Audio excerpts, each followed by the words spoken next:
역시 OBS 단독 취재 후속 보도입니다. 이 서울의 한 중소기업에서 20억 가까운 횡령 정황이 있다고 전해드렸는데요.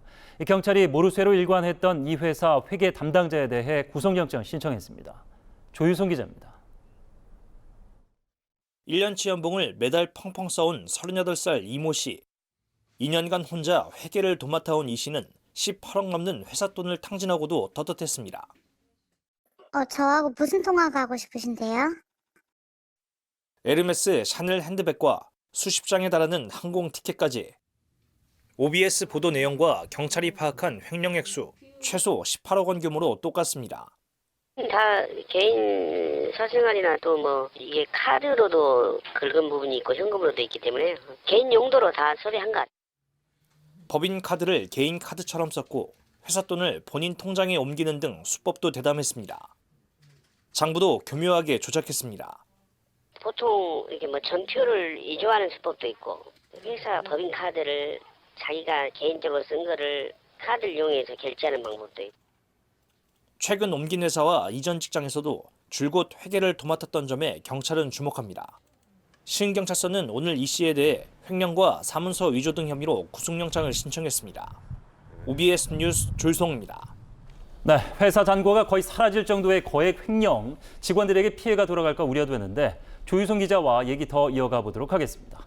조 기자, 저희가 이제 이전에 유한타증권 노조의 간부들 개인용도 수십억 조합비 횡령 의혹이 있었고 전해드렸습니다. 유사점이 좀 있습니까? 네, 앞서 고발한 수도권의 한 화장품 회사와 유한타증권 노조 모두 감시자, 다시 말해 내부 회계 감사가 엉망진창이었기 때문입니다. 유한타증권 노조 간부들은 2015년부터 17억 원 넘는 조합비를 개인 용도로 쓴 의혹으로 경찰이 수사 중입니다. 매우 구체적인 횡령 정황이 드러났다는 점에선 두 곳 모두 비슷합니다. 고용노동부도 앞서 유한타증권사와 노조 양측의 불법 부당 행위를 들여다보고 있습니다. 정부가 노조 부당 행위 신고를 받은 건 이번이 처음입니다. 지난달 말까지 한 달간 접수된 건만 모두 300건에 달합니다. 예. 상황만 놓고 보면은 둘 다 황당한데 사실 그 집에서 엄마 지갑에 돈 몇만 원 없어져도 금방 알아차리는데 수십억 원이 없어졌는데 어떻게 아무도 몰랐을까? 대책은 없습니까? 네, 그 공금 이 통장 저 통장으로 공금을 옮겨가며 마구 썼지만 걸러내지 못했습니다. 중소기업의 경우 대부분 회계와 자금 담당을 분리하지 않는데 이게 가장 큰 문제입니다.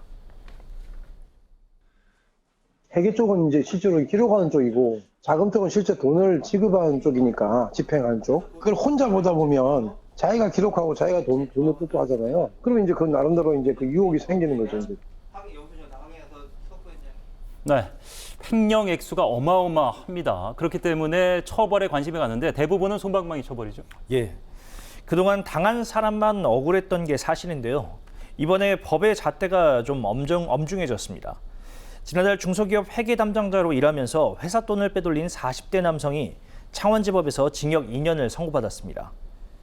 5년간 21억을 자기 계좌로 법인 카드로도 3억 가까이 빼돌렸습니다. 2년 이상 실형 등으로 엄벌해야 한다는 목소리에 따른 삶입니다. 예. 사실 그 주변에서 로또만 맞아도 사실 그 주변에서 뭐 기부해라 아니면 돈 빌려달라 금방 알려주고 사람들이 꼬이게 되는데 과연 횡령에 대한 사전 조짐이 없었을까? 네, 이번 횡령 피의자 이 씨 역시 업무 시간에 잦은 온라인 쇼핑을 하거나 명품백을 자주 바꿨다고 합니다. SNS에 명품이나 외제차를 자랑하는 등 평소 못 보던 모습이 나타난다는 특징이 있습니다. 연봉을 한 달에 다 쓰는 것도 힘들 것 같은데 이 씨의 경우는 예외였습니다. 네, 주변에서 사람들이 갑자기 변하면은 뭔가 이유가 있겠죠. 좀 살펴볼 필요가 있을 것 같습니다. 조유성 기자와 함께했습니다.